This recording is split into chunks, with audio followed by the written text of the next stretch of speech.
In this video, we're going to learn how to graph a point on a coordinate plane.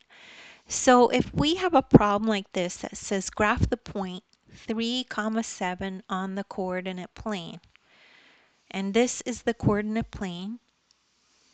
So let's review everything. When we have something like this, x is any number, y is any number, x comma y.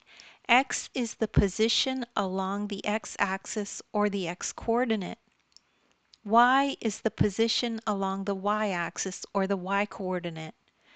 So 3, 7 is telling you this is the position along the x-axis, this is the position along the y-axis.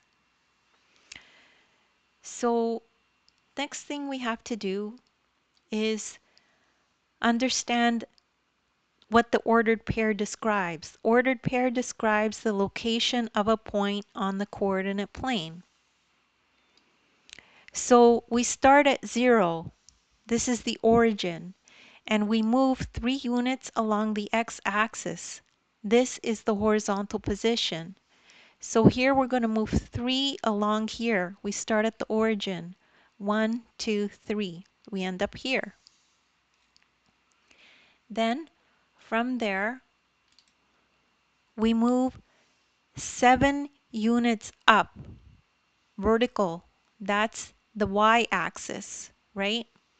So move 7 units along the y-axis. This is the vertical position. So 1, 2, 3, 4, 5, 6, 7. And you stop here. So what point is that? That is point 3, 7. So that's it. That's how you do this type of problem. And don't worry if you don't understand that right away. You could rewatch the video. Also in the description, I have links to other videos of mine that are similar to this if you need extra help. As well, you could download the ebook. In the ebook, I have this exact lesson in it, and you could watch the video as you review the notes in the ebook. Please make sure to like and subscribe, and thank you so much for listening.